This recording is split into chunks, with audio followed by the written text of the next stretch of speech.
Hello everyone, आज है 29 जनवरी और आज इस वीडियो में हम बात करने जा रहे हैं Indian railway finance corporation limited के बारे में, जिसको हम IRFC के नाम से जानते हैं। सरकारी कंपनी है, रेलवे से जुड़ी हुई कंपनी है। ये 31 रुपए के आसपास शेयर ट्रेड कर रहा है।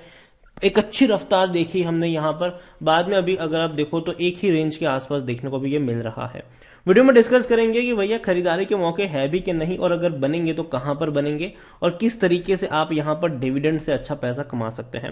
वीडियो को शुरू करूं उससे पहले अगर आपने अभी तक चैनल को सब्सक्राइब नहीं किया है तो प्लीज अभी इसे सब्सक्राइब कर लीजिए, क्योंकि आगे भी बहुत सारे वीडियोस हैं जो आपको काफी ज्यादा हेल्प करेंगे। तो 31 रुपए का शेयर है इंडियन रेलवे फाइनेंस कॉर्पोरेशन का। और पिछले एक महीने में अगर हम देखें तो पिछले एक महीने में IRFC के शेयर में 2% की गिरावट है। तेजी बनी थी 31 से 34 तक गया, फिर टूट गया, 32 पे आया, फिर 34 तक गया, अभी वापस टूट रहा है। और एक महीने का सबसे बड़ा जो लो लेवल है वो इसने अभी बनाया है। और बाजार भी खुद गिरावट दिखा रहा है पिछले हफ्ते। यहां पर एक साल की अगर हम बात करेंगे तो तब तो 36% का ग्रोथ जरूर है। 20 रुपए के आसपास ट्रेड कर रहा था। जो लो था वो 19 रुपए 50 पैसे का था। और तेजी आप देखो तो बहुत शानदार आई थी। बाद में टूटकर ये गया भी था बीच में, अगर आप देखो 27 तक गया था, फिर तेजी बनी 34 पर गया, अभी वापस टूट रहा है। थोड़ा बहुत करेक्शन आप यहाँ पे एक्सपेक्ट कर सकते हो, लेकिन लंबे समय तक ये 20 रुपए की रेंज में था। और अगर आप मेरे चैनल को रेगुलर फॉलो करते हो तो मैंने कहा था कि खरीदारी के मौके हैं, वहां पर खरीदो और भूल जाओ लॉन्ग टर्म के लिए। लंबे समय तक अगर आप देखो तो ये अटका था 20 रुपए के आसपास। और मेरी एक ही रिकमेंडेशन थी, खरीदो और भूल जाओ। आपको बेहतर पैसा जो है वो यहां पर डिविडेंड के थ्रू मिलेगा, क्योंकि सरकार भी कमा ही रही है यहां पर डिविडेंड के थ्रू। आप देखिए इंडियन रेलवे फाइनेंस कॉर्पोरेशन ने डिविडेंड के थ्रू गवर्नमेंट को 903 करोड़ रुपए दिए हैं। यहां पर आप देखिए central government has received 903 crore from IRFC as a form of dividend. तो देखो ये बहुत बड़ी बात है कि डिविडेंड के थ्रू बहुत बड़ा पैसा यहां पर बनता है। और जाहिर सी बात है, सरकारी कंपनी है, डूबने का खतरा इसका ना के बराबर है। और रेलवे में आने वाले दौर में कई बड़े एक्सपेंशन किए जाएंगे और बजट भी आने वाला है। बजट के टाइम पर ये फोकस में रहेगा ये शेयर, ठीक है, क्योंकि कई सारे बड़े अनाउंसमेंट्स होंगे। और उस अनाउंसमेंट में जो नई ट्रेन शुरू की जाएगी उस ट्रेनों को फाइनेंस करने का काम भी ये कंपनी करेगी। यहां पर देखा जाए तो लार्ज कैप कंपनी है, 41,000 करोड़ से भी ज्यादा का इसका मार्केट कैप है। वॉल्यूम्स अगर आप देखो तो 3.5 करोड़ का है। मतलब अच्छी क्वांटिटी में शेयर ट्रेड जरूर हो रहे हैं। और इनके रिजल्ट्स भी देखे तो अच्छे हैं, क्वार्टरली रिजल्ट्स। 5,800 करोड़ से भी ज्यादा का रेवेन्यू रहा है, जो कि अपवर्ड ट्रेंड में ही है।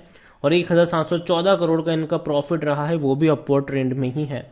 हर साल का प्रॉफिट पिछले साल के मुकाबले ज्यादा है, हर साल का रेवेन्यू पिछले साल के मुकाबले ज्यादा है। हालांकि प्रमोटर की बहुत बड़ी होल्डिंग है, 86.36%। हालांकि सरकार है यहाँ पर प्रमोटर के तौर पर अगर आप देखोगे तो प्रेसिडेंट ऑफ इंडिया है, acting through ministry of railway की अगर आप बात करो तो यहाँ पर। और एक भी शेयर गिरवी नहीं है। और जाहिर सी बात है, सरकारी कंपनियों में शेयर गिरवी होते भी नहीं है। इंडियन रेलवे फाइनेंस कॉर्पोरेशन बड़ी क्वांटिटी में शेयर तो ट्रेड होते ही है, लेकिन उसके अलावा अगर देखा जाए तो according to Moneycontrol user सिर्फ 20% लोग ही है जो बेचने की सलाह दे रहे हैं। बाकी हर कोई कह रहा है खरीदारी करो, खरीदारी करी है तो बने रहो। इतना ही नहीं, अगर हम बात करने जाए तो IRFC में इनके रेवेन्यू लगातार बढ़े हैं। और ये बहुत अच्छी बात है कि रेवेन्यू बढ़ रहे हैं इनके। और हर साल का रेवेन्यू पिछले साल के मुकाबले ज्यादा है। प्रॉफिट भी अगर आप देखो तो हर साल का प्रॉफिट पिछले साल के मुकाबले ज्यादा ही रहा है। और कंपनी में जो पैसा बना है वो डिविडेंड के थ्रू बना है। देखिए साल 2021 में इसका IPO आया था, और तब से लेकर अब तक अगर हम देखें तो मतलब 2 साल में, साल 2021 और 22 में इसने 4 बार डिविडेंड पे किया है। साल में 2 बार पे करता है, 2 साल में 4 बार पे किया है। और कुल मिलाकर अगर आप डिविडेंड का प्राइस अगर आप देखोगे तो कुल मिलाकर एग्जैक्ट 3 रुपए 25 पैसे जितना डिविडेंड इसने पिछले 2 सालों में दिया है आपको, ठीक है। अभी इनके रिजल्ट्स भी आने वाले हैं, ठीक है, और नतीजे आएंगे तो डिविडेंड की भी अनाउंसमेंट आपको शायद देखने को मिल सकती है। और 3 रुपए 25 पैसे का डिविडेंड 2 साल में पे किया। अब आप खुद सोचिए, अंदाजा लगाइए कि अगर आपकी बाइंग प्राइस 20 रुपए के आसपास की होती है, जो कि मैंने कई बार बोला कि 20 रुपए के आसपास बेहतर मौके हैं यहां पर। आप सोचिए कि अगर 20 रुपए के आसपास की अगर आपकी बाइंग प्राइस होती है और अगर आपको 2 साल में कंपनी 3 रुपए 25 पैसे तक का डिविडेंड पे करती है, मतलब बैंक FD जितना आपका रिटर्न तो सिर्फ और सिर्फ डिविडेंड से यहां पर बन गया। बाकी का शेयर में जो तेजी आती है वो आपका भैया मुनाफा, मतलब आप मानो कि वो बोनस हो गया आपके लिए। और जब 20 रुपए का शेयर था तब ये आपको इतना डिविडेंड पे कर रहा था, अब 30 रुपए का शेयर है तो डिविडेंड भी बढ़ाएगा ये। क्योंकि जाहिर सी बात है यहाँ पर डिविडेंड बढ़ेंगे, क्योंकि इनके रेवेन्यू बढ़ेंगे, प्रॉफिट्स बढ़ेंगे, और डिविडेंड बढ़ने का सबसे बड़ा रीजन मेरे हिसाब से जो है वो है गवर्नमेंट। क्योंकि डिविडेंड का बहुत बड़ा पैसा किसको जाता है? सरकार को जाता है, ठीक है, सरकारी तिजोरी में जाता है वो। और यही वजह है कि मैं मानता हूं कि अब 2023 में आपको ज़्यादा डिविडेंड पे करता नजर आएगा। हो सकता है कि 2 रुपए तक का भी आपको डिविडेंड यहाँ पर मिल जाए, पूरे साल का 2 या 3 रुपए तक का भी आपको डिविडेंड यहाँ पर मिल सकता है। देखा जाए इंडियन रेलवे फाइनेंस कॉर्पोरेशन को लेकर तो परफॉर्मेंस इसका ठीक ठाक रहा है। पी रेशियो 6.85 का है, जो कि सस्ता है सेक्टर पी 22 के मुकाबले, और यही वजह है कि 100% एनालिस्ट कहते हैं कि खरीदारी करो।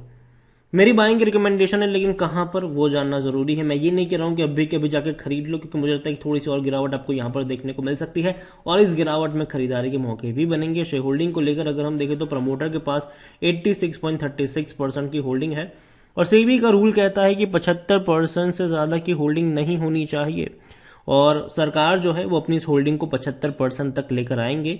एफपीओ या किसी भी तरीके से और अपनी होल्डिंग को कम करेंगे, या आने वाले दौर में शायद डिस्काउंट प्राइस भी ऑफर करेंगे। 1.76% म्यूचुअल फंड के पास है, 1.20% डोमेस्टिक इंस्टीट्यूशन के पास है, 1.01% एफआईएस के पास है, रिटेल्स और अदर्स के मिलाकर 9.67% की होल्डिंग है, जिनमें से रिटेल इन्वेस्टर्स 6.49% की होल्डिंग लेकर बैठे हुए हैं।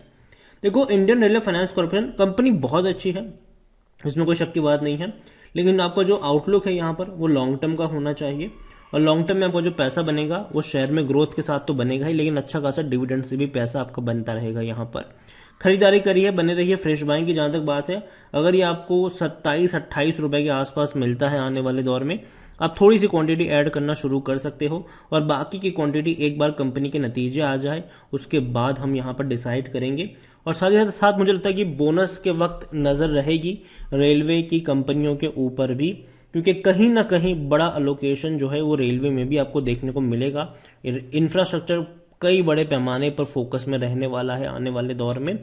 तो आईआरएफसी कंपनी अच्छी है, नजर होनी चाहिए। सरकारी कंपनी है, डूबने का खतरा इसका ना के बराबर है। अच्छा खासा पे करने वाली, मतलब डिविडेंड अच्छा खासा पे करने वाली कंपनी है।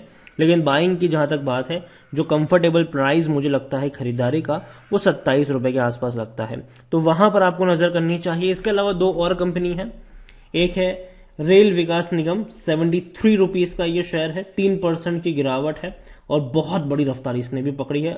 इवन आईआरएफसी से ज्यादा की तेजी तो इसी ने दिखाई है। दूसरी है रेलटेल, 120 रुपए का ये शेयर है, और बहुत जल्दी इनके भी क्वार्टरली रिजल्ट्स आने वाले हैं। और देखा जाए तो रेलटेल के शेयर में भी काफी बड़ी गिरावट हमने अभी हाल फिलहाल में ही देखी है। और आप चाहते हैं कि मैं इनके ऊपर डिटेल वीडियो बनाऊं, तो कमेंट में जिस किसी के ऊपर आप वीडियो चाहते हैं उसका नाम लिखिए, जिसकी सबसे ज्यादा कमेंट आएगी अगला वीडियो उसी का होगा। वीडियो को यहीं पे एंड करूंगा, पसंद आए हो तो लाइक करो, शेयर करें। चैनल पर अगर पहली बार आए तो प्लीज सब्सक्राइब करें, और इंडियन रेलवे फाइनेंस कॉर्पोरेशन के बारे में क्या सोचते हैं वो भी आप मुझे कमेंट में लिख कर बता सकते हैं। Thank you.